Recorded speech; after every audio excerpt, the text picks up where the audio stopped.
So let's review the code we've just written. We wrote it in a language called C#, pronounced C#. The C# language is case sensitive, so a capital A is different than a lower a.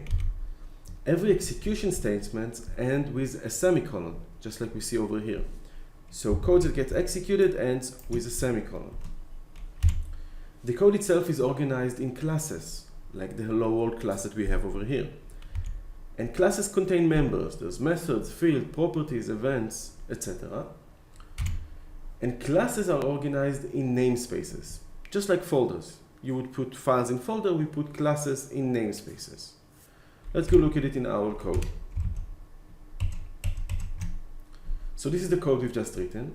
On line 1 we have the namespace definition, Northwind training. On line 3 we have the class definition. We've defined a class called hello world.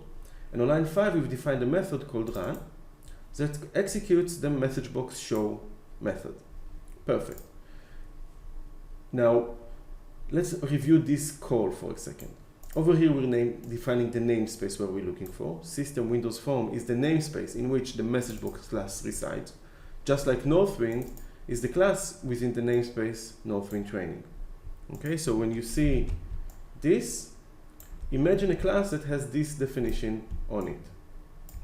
Perfect. And then we have message box, our class. Then somewhere over there there's a class called just like that. Okay? And show is the method that we're calling, which is the equivalent to the run method we have over here. So namespace usage, class usage, and method usage. And when we call a method, we put its parameters between two parentheses. Okay? Perfect. So namespace, class, method. Now in C# there is a concept called scopes, and scopes are defined by curly brackets. Okay? So if we take this section of the code, we can see that it starts with an open curly brackets and close with a closed curly brackets, and this is called the namespace scope. This is where the namespace starts, and this is where the namespace ends. And we can do the same for classes. Okay? We highlight the code, and we can see the open curly bracket and the closed curly bracket, and we can see that this is called the class scope. Within that class scope, we will put fields, methods, members, anything of that such. And we have the method scope that starts over here and ends over here. Okay, so every thing we put over here belongs to the method scope. Perfect. Now, logic, which like this one that ends with a semicolon, can only be placed within a method. Okay, you cannot put logic outside of method. The entire concept of classes and namespace and methods is a way to organize your code. So actual code can only be defined within methods. Within classes you can define fields or methods or other things, but never write actual code, just definitions or types. Great. Let's review the structure of the method definition. First thing we see here is public.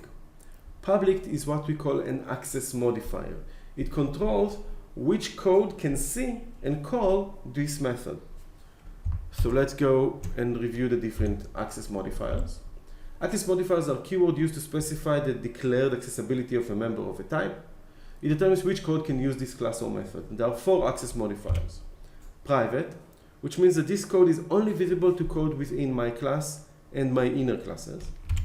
Protected, it's also visible to code within the class that inherits from this class. Internal is visible to any code within my assembly, within my DLL or exe. And public is visible to any code. Okay? By default, a class is internal, and members, methods, fields, and inner classes are private. So public is an access modifier, and when I named the run method public, that means that any place in this code can call it. Void, or the second definition of a method, is a return parameter. Okay, return value type. So void is a special type, which means we don't have to return anything. But if this method were to return something, you will see int, string, or the type that it's supposed to return. Next, we'll see the name of the method, run. Okay, you can put any name you like as long as it's a valid C# name. And then open parens and close parens. within it we'll define the parameters that this method is supposed to receive. Okay?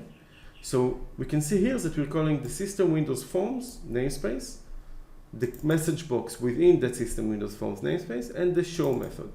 Let's actually look at it the other way around. We are calling the show method that is a part of the message box class, which is a part of the system Windows Forms namespace. Just like we have run, hello world, Northwind training.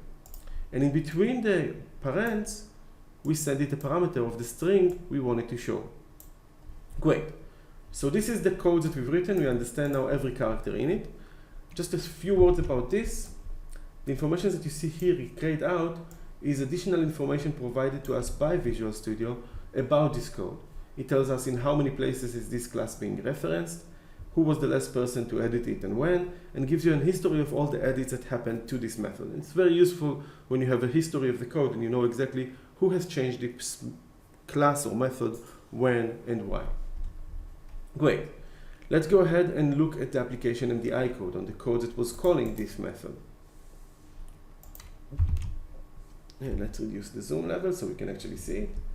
Remember, when we double-clicked on the training hello world entry, Visual Studio has generated this method for us, and we have filled in this code. So what have we done over here? We've created a new instance of the hello world class, and then called its run method. Okay, let's do split screen so we can see both at the same time.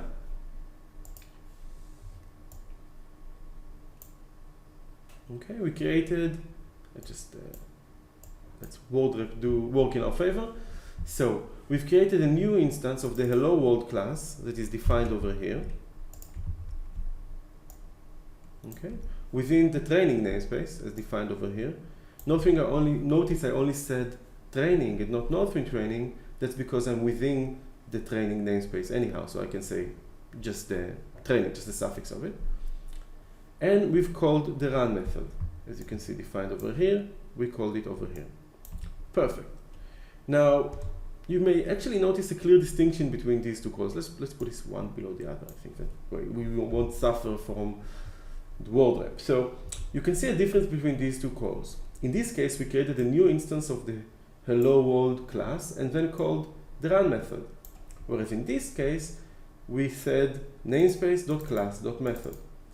How could we call the show method without creating a new instance of the message box class? Well, this is because the show method is a static method. Okay, and that's a special kind of method that you can call without creating an instance for it. It's less useful than it sounds. That's why we'll focus on calls like this. And we'll get back to static later when we'll discuss other types of code and other complexities to the code. Perfect. So now we have this code. And when we click run and click on training hello world, we'll get our hello world message. Okay, great. Let's do it for a second side by side with debugging, just so we can get a better understanding of what's going on. So let's do this. Let's enjoy these parts. Let's put a breakpoint over here. By clicking this, I put a breakpoint here. And let's click start. And we can have our code to the left. Let's minimize everything we don't need to see right now. Perfect. So when I click training hello world, it will get to this part of the code. Then I will click F11, which is step into in debugging, and it will reach this part of the code. F10 will go to the next line. F10 will show the message box. OK. F10 will continue, and the code will continue.